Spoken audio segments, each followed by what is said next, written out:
Sir, isa-isa lang po ah. Isa-isa lang po. Olan? First question, Olan. Thank you. Ma'am, may findings na po yung doktor? Ano po sabi nila? Wala pa silang walang sinasabi yung doktor. Madami silang kinuha na dugo. And then sinabi ko na lang doon sa doktor kasi walang next of kin. Pero sabi nung nanay kanina sa akin na huwag daw pabayaan yung anak niya. And then nagsabi din yung nanay na dalhin daw sa hospital yung anak niya, huwag daw pabayaan na gano'n. So, humingi kami ng tulong. Walang tumulong sa amin doon.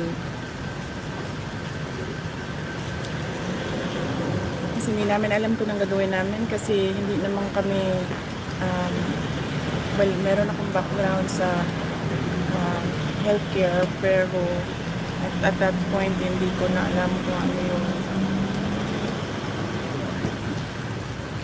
gagawin. So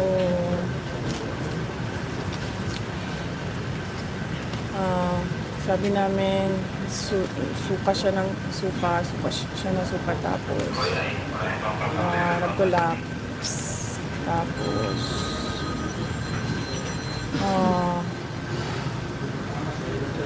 well before siya sumuka buti na lang nagbabantay si Nicole.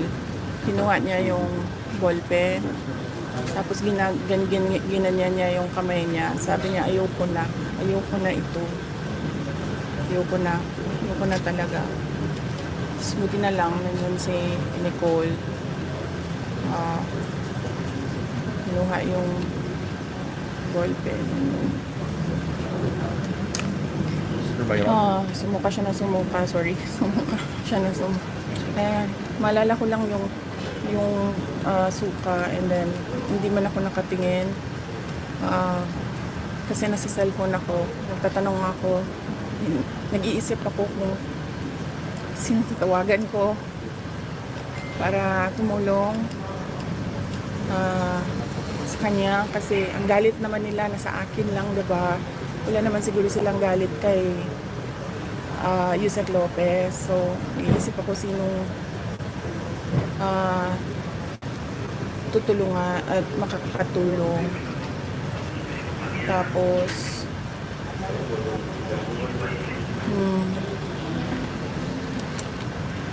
so nag-collapse siya tapos hindi ko alam kung ano nangyayari.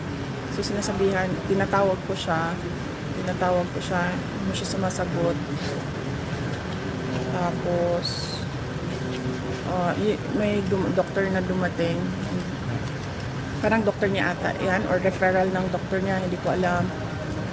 And then kinausap nung mama ni Yusek Lopez yung doktor, nag-usap sila. Tapos nagbigay ng instructions yung nanay kasi siya yung next of kin, pero nagsabi yung nanay kanina na since wala siya physically sa Manila, can I just take care of her daughter. Tapos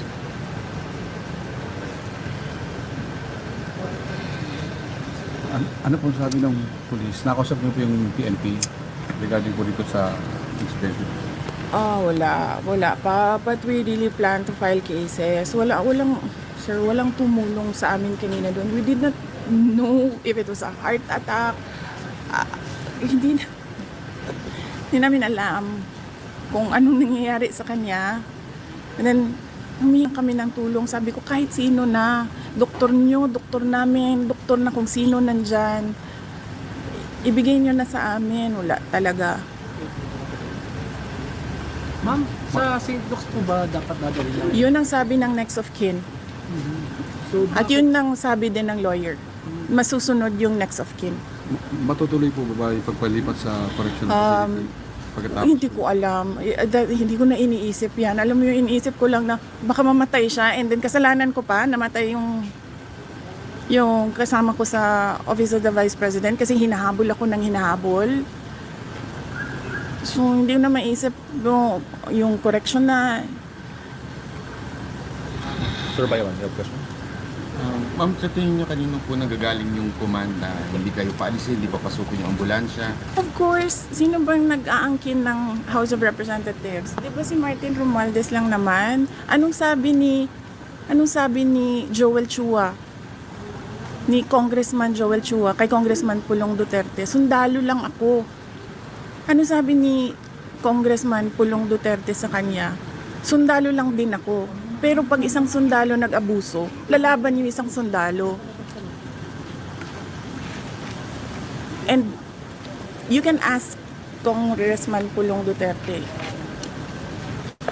That's a direct quote sa sinabi sa kanya, Congressman Chua. Next question. Pagkatapos, And you know what? Kasi sinasabi ng doktor na parang isettle na lang namin yung charges. Kung ano man yung charges. Martin Romualdez, ikaw magbayad ito lahat. Pag namatay ito, ikaw magbayad lahat. Kung ano ang gusto ng nanay ni Zuleika Lopez, ikaw magbayad lahat. Kasalanan mo ito. Kasi gusto mo magpresidente, hinahabol mo ako.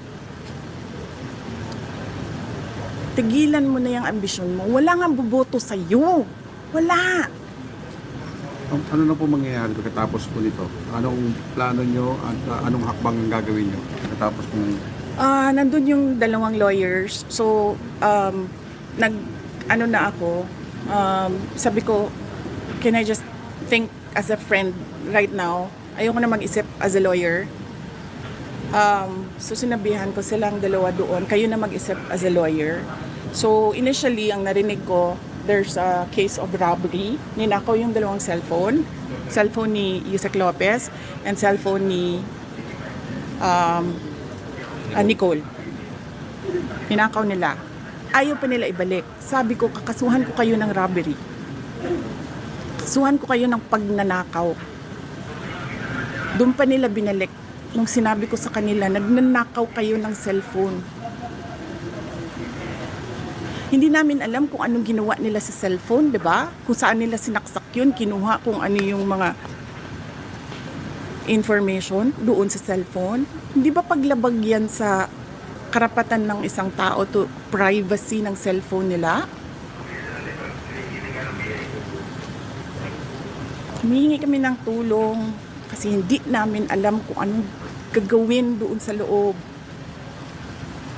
Walang tumulong sa amin. Wala. Alam nyo, kung ako lang yun mag-isa doon, kung wala akong mga security, wala akong mga escort, hindi namin alam kung anong gagawin namin. Buti na lang may mga lalaki. Kasi sila yung nagbuhat, sila yung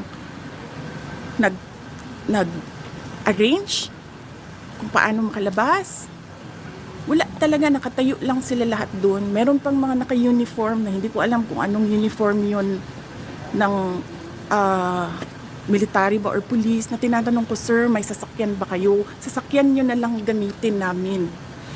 Walang ambulansyang dumadating. And then he said na, wala kaming sasakyan. Paano? Isip ko pa, paano kayo nakaabot dito? Naglakad kayo? Ganun yung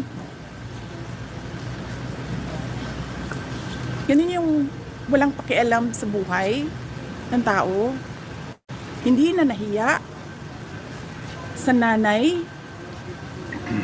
Hindi naman akusado yan. Hindi naman convict yan. Resource person yan na nagrespeto sa kanila kahit alam niyang mali yung ginagawa sa kanya. Nagrespeto siya. Kasi pakiusap ko, para na lang matapos, sige na lang. Para na lang matapos, sige na lang. Nilagay nila doon kasi nandun ako sa House of Representatives. Bakit? Sila ba may-ari nung opisina ni Congressman Pulong Duterte? Di ba siya? Dahil sa kanya inassign yung kwarto na yon. Kanina nagko-cooperate pa ako, nagiging mabait pa ako, sinasabi ko austerity measures yung pagpatay nila ng kuryente. Hindi lahat ng tao doon nagsasabi sa house, hindi pinapatay ang kuryente. Pinapatay ang aircon. Pero ang kuryente, hindi. Ma'am, sa tingin nyo, ano pong magiging hakbang ngayon ng gobyerno matapos po itong nangyari? Tapos sasabihin nila, kasi nandyan ka, so kailangan namin i-on ang aircon, kailangan namin i-on ang electricity. Ano ba sinabi ko? Edi i-off ninyo. Sinabihan ko. Anong pangalan ng general na yun? Sinabihan ko. Sabi ko, sir, hindi ko naman kailangan kuryente. Hindi ko kailangan ng aircon. Sa opisina ko, hindi ako nag-aircon. Ayaw ko ng aircon.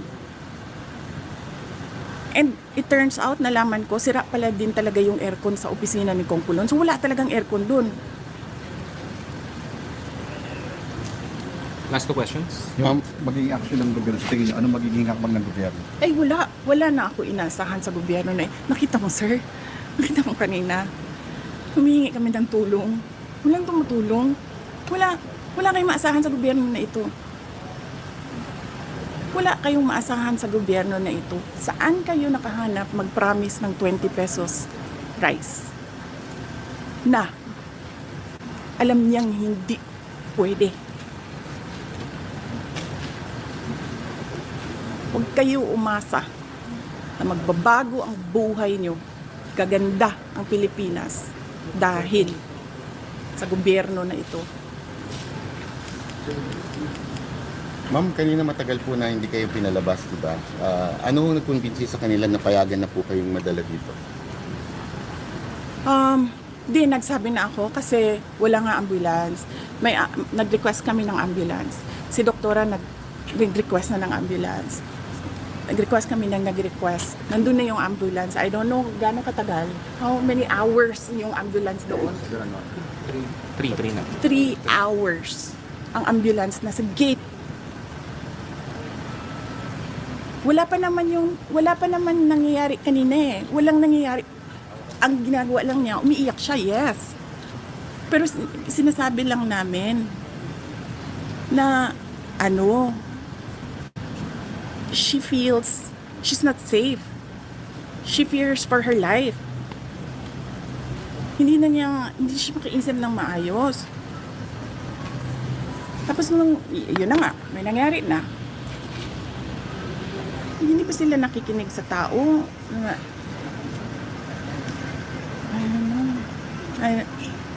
Last question, Admar.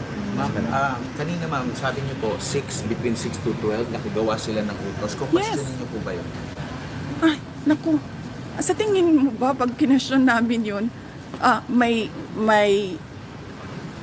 apology? Hindi. Ang gagawin lang yan nila, pagtatakpan nila kung ano yung ginawa nila. Masinungaling yung mga putang inang yan eh. Pamilya na sinungaling yan. Yung lahat ng nasa Quadcom, yung lahat nasa good governance, pamilya ng sinungaling yung mga putang inang yan. Ano sinasabi nila lagi pag naka-off na yung mic? Hindi namin gusto yung ginagawa namin. Putang ina, bakit niyo ginagawa? Diba?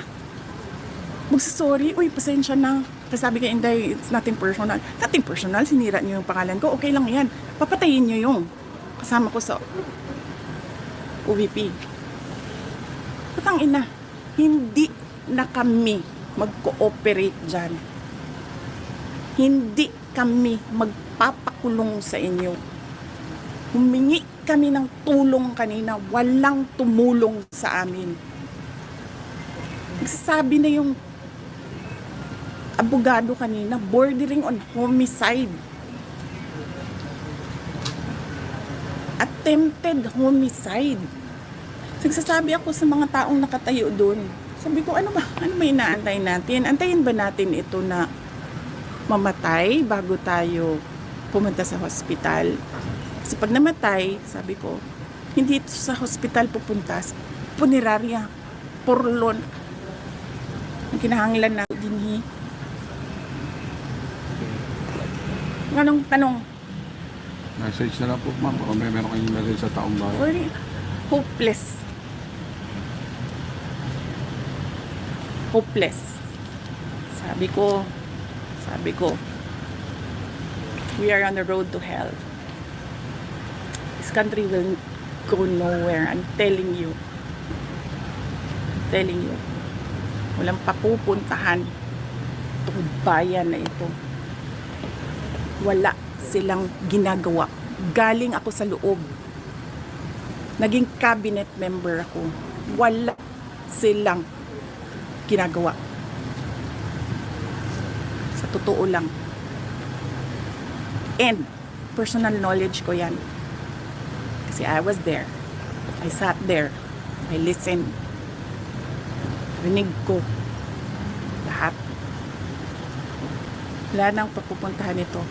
Sabi ko nga sa inyong lahat, BBM, Lisa, Martin Romualdez, o kung sino pa man yan dyan, gustong humabol sa akin, drag me to hell.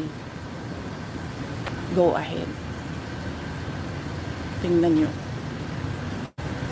Okay, ma'am.